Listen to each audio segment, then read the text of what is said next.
आध्यात्मिक कहानियाँ।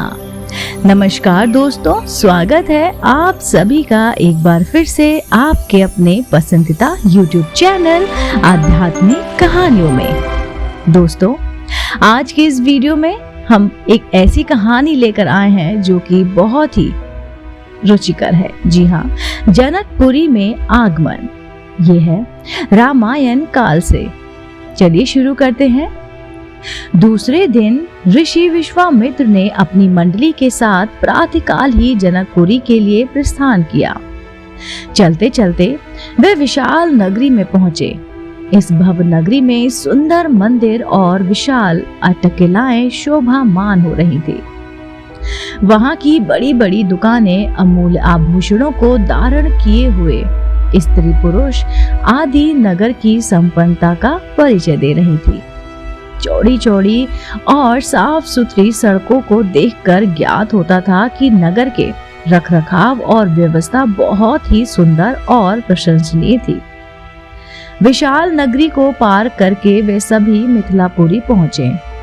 उन्होंने देखा कि नगर के बाहर सुरमय प्रदेश में एक मनोहर यज्ञशाला का निर्माण किया गया था और वहां पर विभिन्न प्रांतों से आए हुए वेदपाठी ब्राह्मण मधुर ध्वनि में वेद मंत्रों का स्वसर पाठ कर रहे थे। शोभायुक्त यज्ञ मंडप अत्यादि आकर्षक था, जिसे देखकर राम ने कहा, हे गुरुदेव, इस यज्ञशाला की छटा मेरे मन को मोह रही है और विद्वान ब्राह्मणों के आनंददायक मंत्रोच्चार को सुनकर मैं पुलकित हो रहा हूँ। कृपया करके इस यज्ञ मंडप के समीप ही हम लोगों के ठहरने की व्यवस्था करें, ताकि वेद मंत्रों की ध्वनि हमारे मन मानस को निरंतर पवित्र करती रहे। अब राजा जनक को सूचना मिली कि ऋषि विश्वामित्र अपने शिष्यों तथा अन्य ऋषि मुनियों के साथ जनकपुरी में पधारे हैं, तो उनके दर्शन के लिए वे राज पुरोहित शतानंद को लेकर यज्ञशाला पहुंचे। पाद अर्ध आदि से विश्वामित्र जी का पूजन करके राजा जनक बोले, हे महर्षि, आपने यहाँ पधार कर और दर्शन देकर हम लोगों को कृतार्थ कर दिया है। आपकी चरण धूलि से यह मिथिला नगरी पवित्र हो गई है। फिर राम और लक्ष्मण की ओर देखकर बोले, हे मुनिवर, आपके साथ ये परम तेजस्वी सिंह शावक जैसे अनुपम सौंदर्यशाली दोनों राजकुमार कौन है?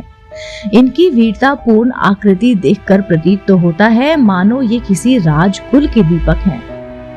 ऐसे सुंदर सुदर्शन कुमारों की उपस्थिति से यह यज्ञशाला वैसे ही शोभा युक्त हो गया है, जैसे प्रातःकाल भगवान भुवन भास्कर के उदय होने पर प्राची दिशा सौंदर्य से परिपूर्ण हो जाती है। कृपया करके अवगत कराइए कि ये कौन है, कहाँ से आए हैं, इनके पिता और कुल का नाम क्या है। इस पर ऋषि विश्वामित्र ने राजा जनक से कहा, हे राजन, ये दोनों बालक वास्तव में राजकुमार हैं। ये अयोध्या नरेश सूर्यवंशी राजा दशरथ के पुत्र रामचंद्र और लक्ष्मण हैं। ये दोनों बड़े ही वीर और पराक्रमी हैं। इन्होंने सुबाहु ताड़का आदि के साथ घोर युद्ध करके उनका नाश किया है। मारीच जैसे महाबली राक्षस को तो राम ने एक ही बाण से 100 योजन दूर समुद्र में फेंक दिया। अपने यज्ञ की रक्षा के लिए मैं इन्हें अयोध्यापति राजा दशरथ से मांग कर लाया था। मैंने इन्हें नाना प्रकार के अस्त्र शस्त्रों की शिक्षा प्रदान की है। इसके प्रत्यनों से मेरा यज्ञ निर्विघ्न तथा सफलता पूर्वक संपन्न हो गया है।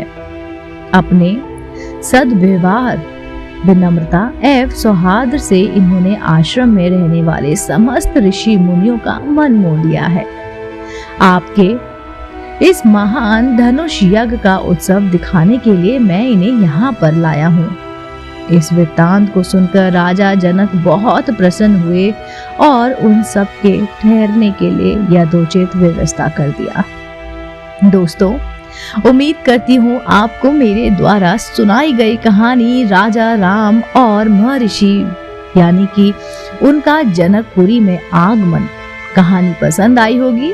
अगर आपको ऐसी ही धार्मिक और पौराणिक कहानियां सुनना पसंद है तो आप मेरे चैनल आध्यात्मिक कहानियों को तुरंत लाइक कीजिए, शेयर कीजिए और सब्सक्राइब करना बिल्कुल ना भूलिए। ये बेल आइकन जरूर प्रेस कीजिए जिससे मेरे द्वारा अपलोड की गई हुई नई नई खूबसूरत कहानियां आप तक सबसे पहले पहुंचे। मैं आपको मिलती हूँ जल्द ही इसी चैनल पर धार्मिक और पौराणिक कहानी कथाओं के साथ। आप देख रहे थे आपका अपना पसंदीदा YouTube चैनल आध्यात्मिक कहानियां।